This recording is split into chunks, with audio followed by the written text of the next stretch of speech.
Hey there, and welcome to The Explainer.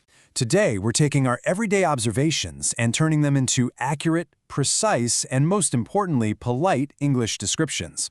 I mean, have you ever tried to describe a friend, a coworker, or just some random stranger on the street, and suddenly you're completely lost for the right words? Well, today, we're going to fix exactly that.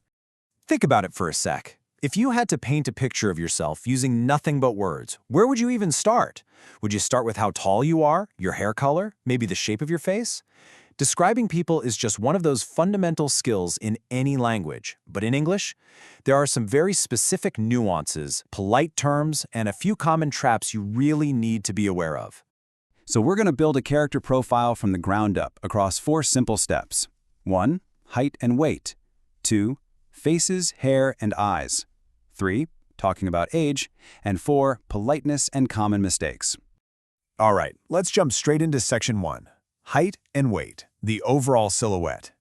Let's look at the extremes here. Bettina, right there in the black dress, is a very tall woman. And then we have Tom, who is quite short. These are basically our anchors. But hey, if you fall somewhere right in the middle, you're simply described as being of medium height. Now, the absolutely crucial point here is knowing how to actively ask for this info. If you want to know about someone's vertical height, you ask, how tall is she? Or how tall is Tom? But the moment we shift over to weight, the whole structure changes. You'd ask, how heavy are you? Or how much do you weigh? And the answer? Something like, I weigh 74 kilos, or she is 1.85 meters tall. Notice how we emphasize the verb to be for height and the verb to weigh for weight. Really important distinction there. When someone weighs too much, we've got to be a little careful with our words. A clinical, or maybe just a gentler way to say a human weighs too much is that they are overweight. However, in the case of this particular incredibly fluffy, very round cat looking out the window, we can safely say it is very fat. It definitely needs a diet. But remember, using the word fat to describe a person can be highly offensive. So overweight is always going to be your safer, more descriptive go-to word. Moving right along to section 2, faces, hair, and eyes. Zooming in. So we've got 4 distinctly different faces here. Suri, Polly, Ben, and Luca. And each one of these individuals gives us this fantastic, diverse spectrum of vocabulary to play with. It brings us perfectly into those finer identifying details. Let's look at the women first. Suri has beautiful dark skin, dark hair, and brown eyes. And this contrasts really nicely with Polly, who has what we call blonde or fair hair, fair skin, and blue eyes. Keep an eye on that word fair. In English, fair is a really fantastic descriptive word for light-colored hair and skin. Now, let's see how this builds with the men. Looking at Ben, he sports a beard, that's the hair covering the chin and cheeks, and he's got long hair with these striking green eyes. Luca, on the other hand, has a mustache, which is just the hair on the upper lip, and he has short hair. These specific details, pointing out a beard versus a mustache, are incredibly helpful when you're giving identifying descriptions. Beyond just the clinical details of hair and eye color, we actually summarize people's overall looks a lot. If someone is visually stunning, a woman might be described as beautiful or pretty. A man is typically called good-looking or handsome. But what if someone is just perfectly normal? We say they're average-looking. It's a fantastic, super polite phrase. The exact opposite of beautiful or good-looking is ugly. But just like the word fat, it's a really harsh word that you should honestly just avoid using to describe real people. All right, on to section 3, talking about age, the demographics.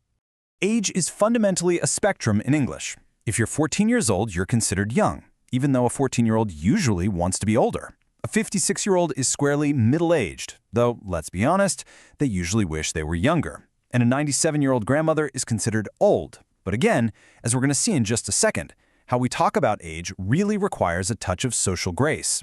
Which brings us to section 4. Politeness and common mistakes, the polish. Tone matters immensely in English. Let's revisit weight for a second.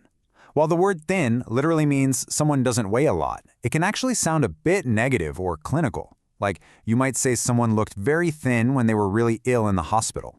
However, slim is a much more polite and positive description. If you say, Agata is really slim, it sounds like a genuine compliment about a healthy, slender figure.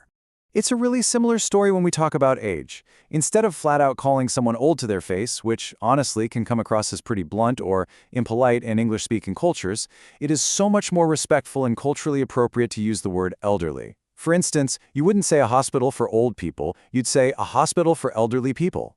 It just shows a lot more respect and care. Okay, let's correct a huge, incredibly common mistake right now. When describing vertical size, mountains, walls, and buildings are high.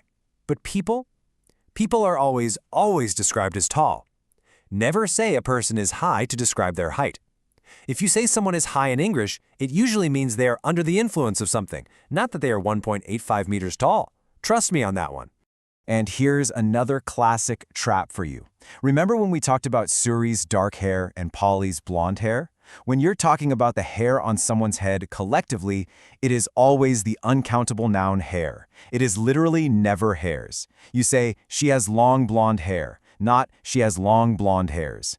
It's a tiny detail for sure, but getting it right will instantly make you sound so much more fluent. So let's bring all of this together into your ultimate cheat sheet. You've got your height markers, tall, short, medium height. Your weight descriptions, from the polite slim to the more cautious overweight. Your facial features, beards, mustaches, and skin tones. And finally, your polite age markers, young, middle-aged, and elderly. This whole framework right here is really all you need to describe basically anyone you meet. As we wrap up this explainer, I want to leave you with a quick, practical challenge just to cement this all into your memory. Think of the very last person you spoke to today. Picture them clearly in your mind. Now, how would you describe them using the precise, polite, and accurate vocabulary we just went over? Are they of medium height? Do they have fair skin and a beard? Try building their profile in English right now in your head. If you can describe them politely and accurately, you've just leveled up your English. Thanks so much for joining me on this explainer, and I'll catch you next time.